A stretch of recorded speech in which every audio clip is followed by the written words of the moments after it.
करने आया हूं। हम उधर किसान संसद चला रहे हैं। मैं ये 3 कानून के बारे में तो आपने सबने सुना है, लेकिन जब भी एमएसपी की बात आती है तो मिनिमम जो प्राइस की बात आती है तो सरकार बोलते हैं हमारे पास पैसे नहीं है, हमारे पास अल्टरनेटिव बजट है। मैं आपके नेताओं को विनती करता हूं कि लाखों करोड़ रुपए सरकार हर दिन दूसरे लोगों पर खर्च करती है, लेकिन हमारे पास ये सब होते हुए भी ये हमारे बिल्कुल ये भारत में 2 वर्ग है, एक परजीवी है और हम लोग सब कष्टकरी है। परजीवी ये क्लास चलाता है, ये सब सरकार चलाती है और हमें पैसे नहीं बोलती है।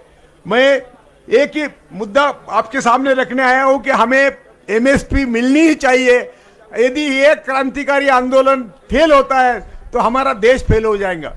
आज तक सिख भाइयों ने देश को जब भी मौका मिला देश को बचाया है, किसान को बचाया है, किसानी को बचाया है।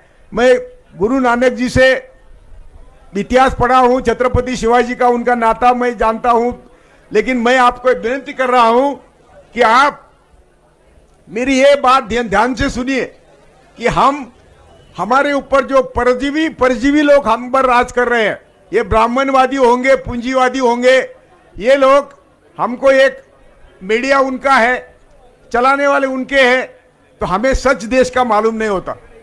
यदि सिर्फ और सिर्फ अदानी अंबानी के ऊपर 1% टैक्स बढ़ाते, 1%, 100 में 1 रुपया, तो भी हम लोगों को 20 लाख करोड़ मिलेंगे, 20 लाख करोड़।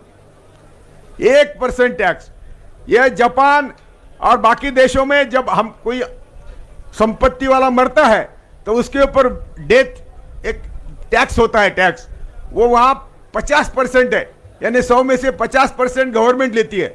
हमारे यहाँ वो टैक्स ही नहीं है। यदि वो बिठाते हैं तो हमारे ऊपर इतने पैसे हमें मिलेंगे कि एमएसपी उसके सामने कुछ नहीं है।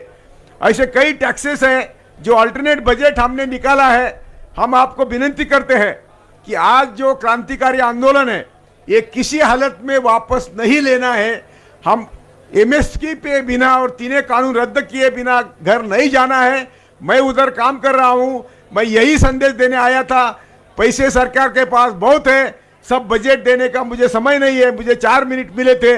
मैं आप सबको विनती करता हूं, आपने जो आपका जज्बा जो आपने रखा है, आप जो अहिंसात्मक संविधान के दायरे में आंदोलन कर रहे हैं, ये सबसे बढ़िया मार्ग है और इसी से हम जीतेंगे। हम लड़ेंगे लेकिन वापस नहीं जाएंगे। मैं आपके साथ जिंदा मरने को तैयार हूं, लेकिन एमएसपी के सिवा हम वापस नहीं जाना चाहिए। इतना मैं बोल रहा हूं। जय भारत, जय किसान, जय जवान।